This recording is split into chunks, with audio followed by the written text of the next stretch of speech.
আজকে আমি সকাল সকাল স্টেশনে কেন তোমরা কি জানো? তো আজকে আমি যেতে চলেছি মেদিনীপুরের বুকে প্রথমবার মেদিনীপুর বিগ ক্রিয়েটার ইভেন্টে, যেটা এখানে অনুষ্ঠিত হবে। ফাইনালি আমরা ডেস্টিনেশনে চলে এসেছি। এটা হচ্ছে মেচেদা রিগেল গেস্ট হাউস। আমার আসার 2 ঘন্টা পরে আমার গুরুদেব জিদ্দার এন্ট্রি হয়। ঠিক আছে, এন্ট্রিটা তো দেখতেই পাচ্ছ। তো ও আসার পরে আমাদের জন্য টিফিন, জলের বোতল আর আমাদের জন্য আইডেন্টি কার্ড নিয়ে চলে এলো। তারপর আমরা ফাঁকা জায়গা থেকে একটা খেতে বসলাম। খাবার তোমরা দেখতেই পাচ্ছ কী কী দিয়েছে।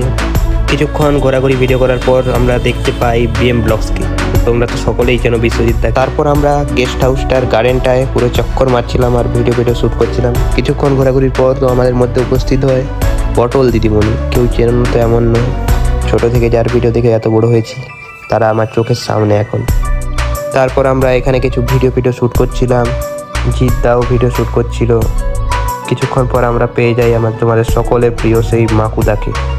মেদিনীপুরের মাকু আর রাজ মুভি না থাকলে হয়তো এই ইভেন্টটা আমাদের দেখা হতো না। আমাদের সবাইয়ের পক্ষ থেকে থ্যাংক ইউ সো মাচ মেদিনীপুরের মাকু অ্যান্ড রাজ মুভি। তো ওখানে ঘোরাঘুরির পর আমরা চলে এলাম অনুষ্ঠান হল দেখতেই পাচ্ছ ফুল লুক। অনুষ্ঠানটি হোস্ট করছে পটল আর দিদিমণি মিলে, দুজন মিলে হোস্ট করছে, দেখতেই পাচ্ছ। অনুষ্ঠান হলে কাজকর্ম মিটিয়ে আমরা একটু মজা করতে লাগলাম, অটো চালিয়ে ভিডিও শ্যুট করছিলাম, রিয়াকশন ভিডিও। তারপর আমাদের সঙ্গে আলাপ হয় ইনাদের সাথে। এরা হচ্ছে ফানি ভিডিও বানায়, কমেডি ভিডিও।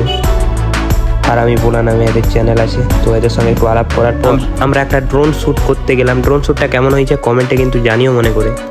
নিমেষের মধ্যে সন্ধ্যা চলে এলো। তারপরে দেখতে পাচ্ছ কোথা দিয়ে পুরো দিনটা নিমেষের মধ্যে কেটে গেল, তো বুঝতেই পারলাম না। আজকের ভিডিও এখানে শেষ করছি, দেখা হচ্ছে নতুন কোনো ভিডিওতে।